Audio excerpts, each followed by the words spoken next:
dynamics. And very importantly, in the air conditioning system.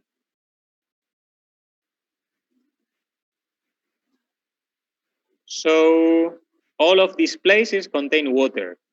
In all of these places, Legionella pneumophila can grow, usually in biofilms. Legionella pneumophila grows in biofilms. In nature, sometimes Legionella pneumophila is found growing intracellularly inside protozoa. For example, inside amoeba. Nature. So look, Legionella pneumophila can grow intracellularly and extracellularly. So Legionella pneumophila is a facultative intracellular pathogen. And we are not going to say anything else about virulence factors. Just remember this. Currently, you know many different facultative intracellular pathogens. So, in summary, Legionella pneumophila is a respiratory pathogen, but this respiratory pathogen is not transmitted from human to human. This respiratory pathogen is transmitted from the environment through the air. The transmission is possible in a very long distance because these particles are very small, less than 0.5 micrometers. What about the disease? The most important disease is a pneumonia. This pneumonia is severe. It's different to other pneumonias. This pneumonia is called Legionnaire's disease with a very high mortality. The other disease is not common, is not severe, is a kind of flu, like a common cold, so it's an influenza-like.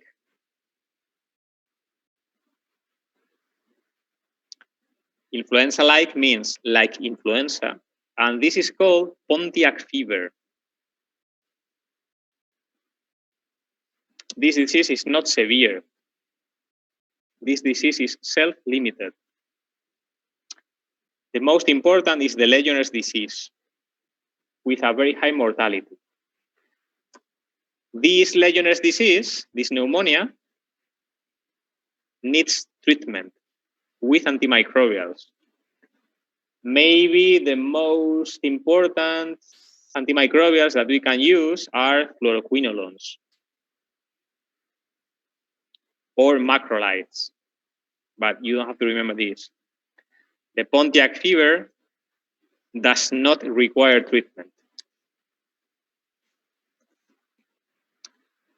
And look, the prevention of this disease is only possible if we take care with the environment, so cleaning.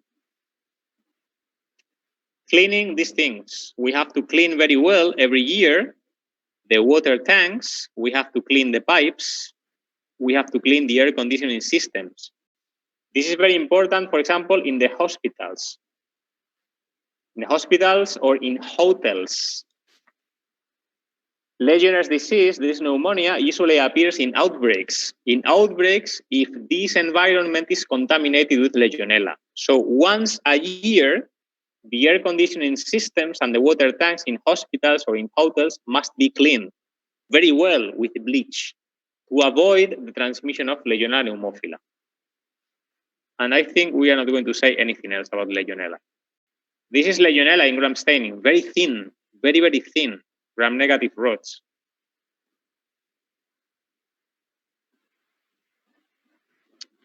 And yes, we are not going to say anything else, okay?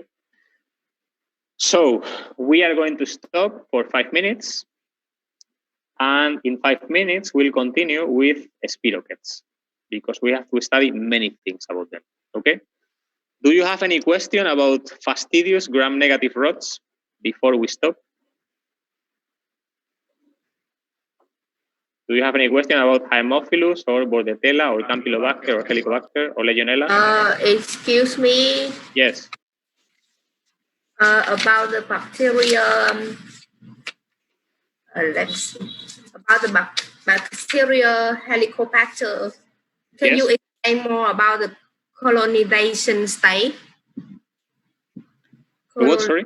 Can you explain more the word colonization state? Colonization, yes, but that's a concept from the first class. In the first class, we explained that colonization is a state of infection without disease. We have 4 states of infection that we studied in the first class: commensalism, colonization, disease, and latency. Many people are infected, but in most of them, Helicobacter pylori is living in a colonization state. That means they are infected, but without disease. That's the meaning of colonization.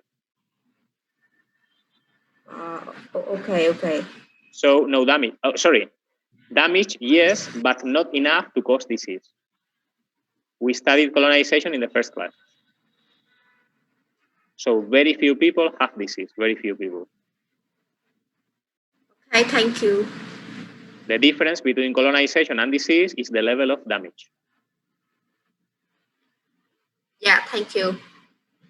More questions? Is the diarrhea caused by Campylobacter as severe as Salmonella? Sometimes, yes. Sometimes the diarrhea is severe.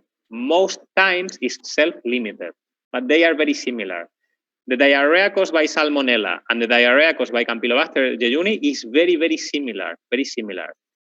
Both may have blood sometimes. It is called inflammatory diarrhea. The concept of inflammatory diarrhea will be studied in internal medicine. Okay? You will study next year. We have when we study diarrhea in internal medicine, we have 2 different diarrheas: non-inflammatory or inflammatory. Non-inflammatory means that the diarrhea is watery. For example, cholera. Cholera is a good example of non-inflammatory diarrhea. It's only water and no blood, no leukocytes, nothing. On the other side, we have inflammatory diarrhea. Inflammatory diarrhea means that the diarrhea is more complicated, more severe. Well, more severe. No, not more severe. More complicated. For example, with blood. Examples of inflammatory diarrhea, we have salmonellosis, Campylobacter jejuni, Yersiniosis, Clostridium difficile that we will study in the next class, and more. But you will study these types of diarrhea in internal medicine. All right, thank you. Or in the seminar in summer, maybe. If we have enough time, we will have a seminar in summer about diarrhea. We had one last year. If we have time this year, we will have another one, but in summer. Thank you. More questions? No? Okay, so we stop 5 minutes.